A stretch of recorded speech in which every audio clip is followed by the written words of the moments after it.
Alrighty, welcome back everyone. We just talked about Derek Dooley's new plan for a possible group of five playoff and how that is a very interesting idea that I am all for, but we will break that down as it kind of unfolds a little bit more. But let's get to some new details around the college football playoff. We had a new meeting for the college football playoff committee yesterday, and we had some very, very interesting details that came out of it.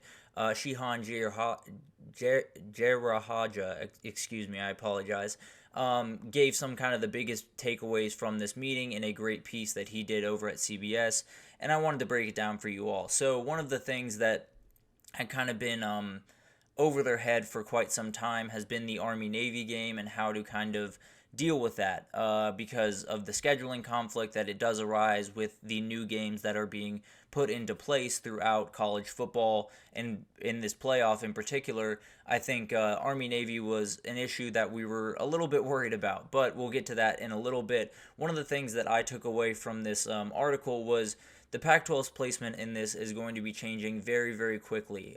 Teresa Gould, the new Pac-12 commissioner that was just promoted recently, was there at the meeting. It looks like they have a seat until 2025. Starting in 2026, they will not. It sounds like it will be reduced down to 10 instead of 11 seats on that table. So Teresa Gould will lose her position at that table, which is not great news for the Pac-12 and will mean they will probably have to work fairly quickly to kind of build out that conference as quickly as possible. It sounds like another thing that was thought of for quite some time but has now been confirmed is the Pac-12 teams are not eligible in any way for the auto bids for the first 2 years of the expanded playoff. Instead, they will compete as FBS independents. Now, the curiosity of that, I suppose, is this doesn't kick in until 2026, and I wonder if that means if the Pac-12 were to build out before 2026, could that be amended? I don't know, but we'll definitely keep track of that as it happens. The Pac-12 also will lose a representative spot on the playoff committee. Pat Chun, a fantastic athletic director at Washington State for quite some time, is making his way to Washington. So the Big Ten already has Ward Manuel from Michigan over there as their representative, so they don't need another representative. He will be taken off, and then the 13th slot will go to an at-large member, so not exactly sure where that will come from. Maybe it'll come from the Pac-12, but I would expect it will probably come from one of the other big conferences or maybe a group of five team possibly.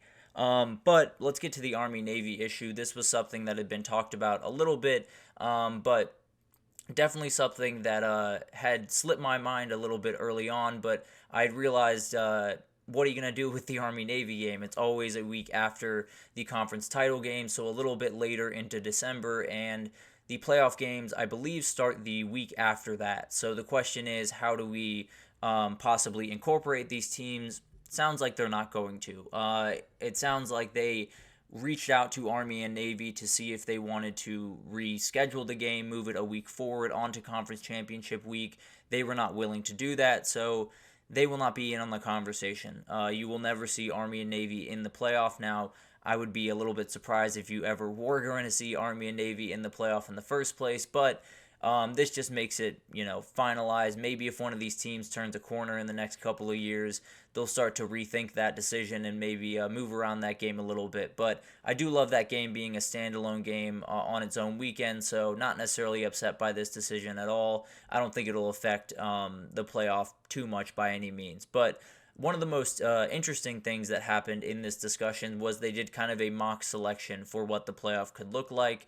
They did take some liberties. This is a little bit all over the place, I won't lie to you. They have Utah winning the Big 12 in this scenario, so some different things in here that I want to break down, but definitely a very interesting thing because there has been so much talk about what's going on in the next year and kind of how this is going to shake out in year one. And this just kind of gives you an idea of how it could shake out. So Clemson, they have obviously winning the ACC, Utah winning the Big 12. Those would be the four conference champions up top that would get those buys. And then you would have 5 through 8 would get their game at home. So TCU would be playing Tulane and Fort Worth. Ohio State and Penn State would be playing in Columbus, a very familiar place for Penn State.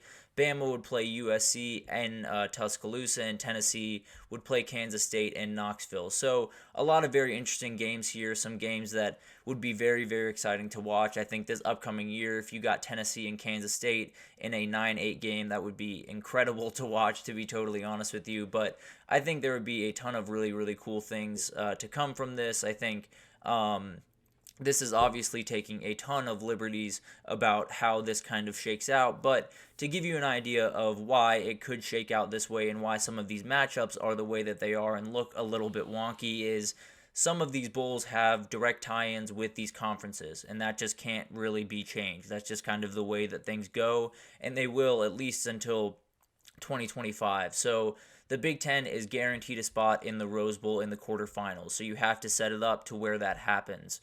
The ACC championship has to be slotted into the Orange Bowl, SEC or Big Ten into the Sugar Bowl. So there has to be certain affiliations within the bowl game. So some of these, rankings just have to happen. Some of these configurations just have to happen. Ohio State playing Penn State, so that you would at least have the chance to, or you at least have one Big Ten team in that Rose Bowl against Clemson, hypothetically, is very necessary. So at least for the next couple of years. After that, there's no real plan for what would happen going forward. I hope that this is not something that continues to happen, because obviously you don't want anything but the best 12 teams being ranked to affect matchups, right? You don't want, someone having to drop a spot and play someone a little bit tougher because they have to play in the Sugar Bowl.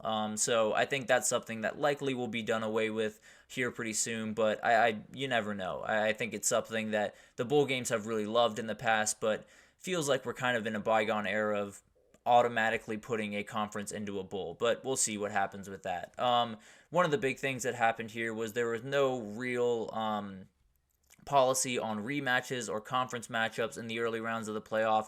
Obviously, you have Ohio State, Penn State here in the 6 and 11, so it feels like that's an inevitability, right?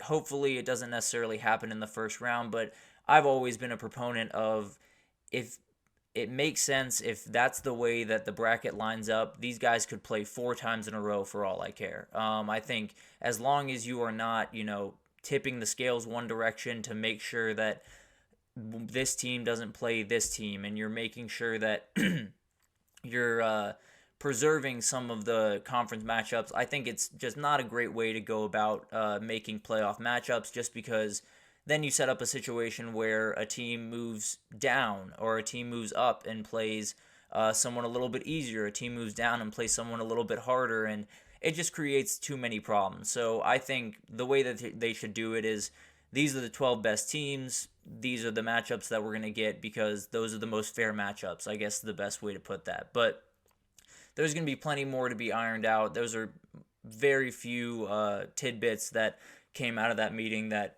will definitely be much, much more as we come down the road, because there's tons to be figured out with this thing. And we will definitely keep you updated as it comes. But let's take our final break here, and when we come back, we're going to talk a little bit about the transfer portal. Had some big-time commitments over the last couple of days, and had some big-time names jump into the portal, so definitely want to break down everything for you guys, but we'll do that right after this, so stick with us.